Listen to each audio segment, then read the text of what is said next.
So the Colts, they benched Anthony Richardson, which I feel like might have been a little bit of a punishment for him checking himself out. But you were super high on Anthony Richardson.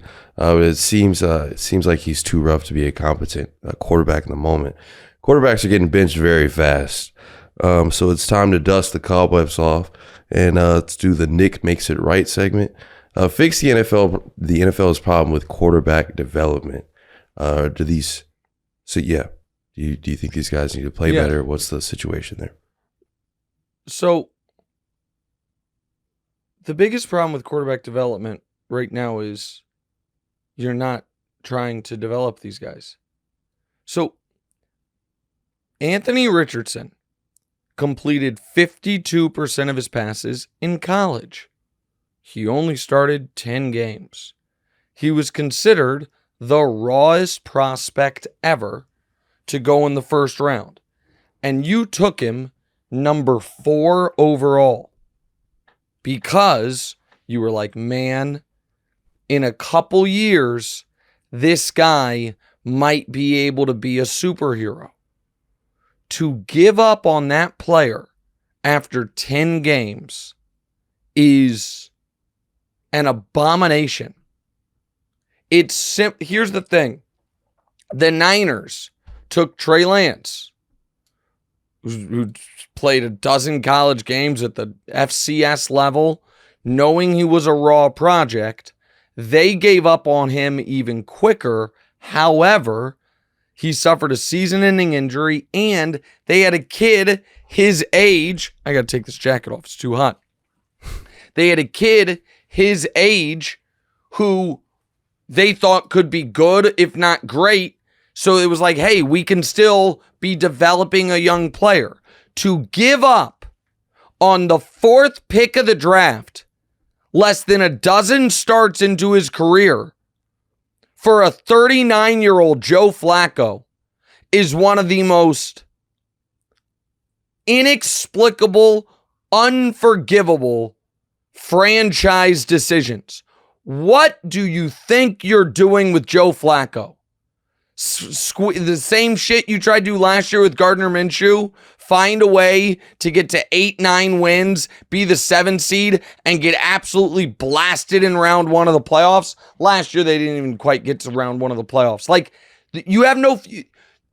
The whole idea behind drafting Anthony Richardson is it's going to be really rough, he's going to be really bad, but eventually, if it clicks for him, he's maybe the greatest natural athlete to ever play the position. To flat throw in the towel, 10 starts into his career, it's a shorter leash than the Panthers gave Bryce Young. And you might say, Nick, you weren't as hard on Carolina for giving up on Bryce. Totally different situations. Bryce was a multi-year awesome college player for a national champion program who was not raw at all. Bryce was, the worry about Bryce was, is he going to be too small? And then he got to the NFL and he is. And so there's no fixing that. Bryce was supposed to be, relatively speaking, pro ready. Anthony Richardson was supposed to, it's like you discover, this is an on-the-fly analogy, a child prodigy in biomechanics in a different country. And the kid doesn't speak a lick of English. And you're like, all right, we're going to bring him here to work with our team because he's a savant.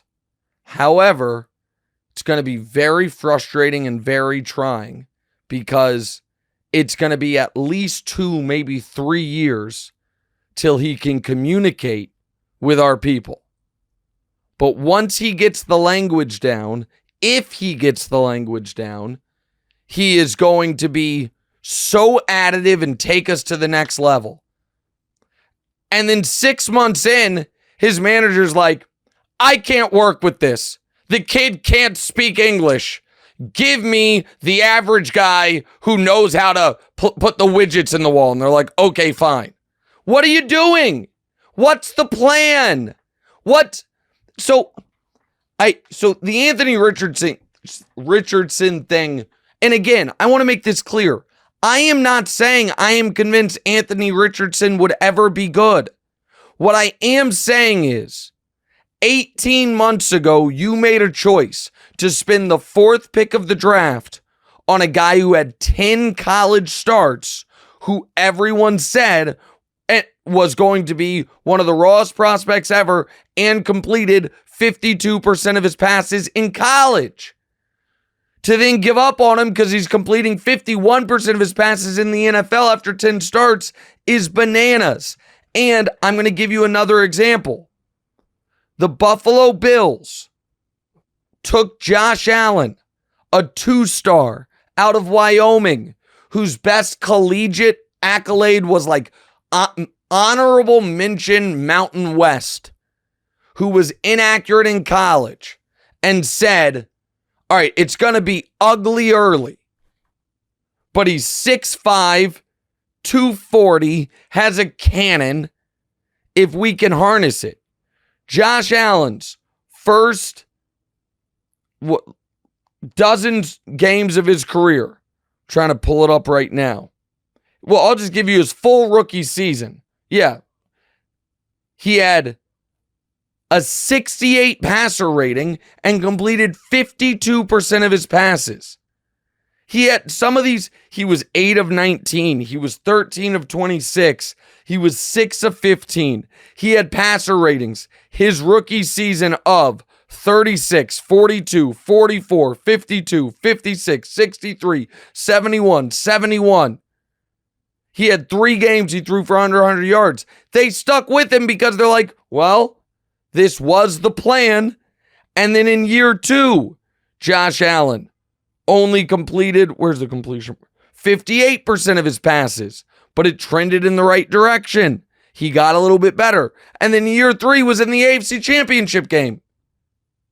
And they were like, it's just so dumb. The Colts aren't doing anything this year. Dumb.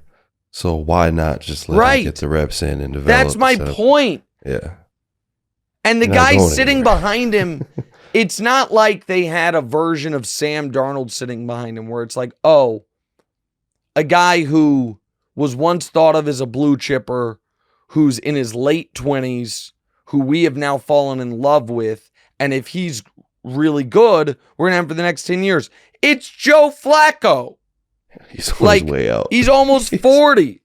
And so that one really annoys me.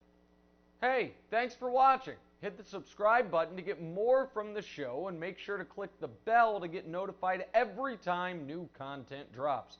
Check out full episodes of What's Right wherever you get your podcasts, or just click the link in the description below.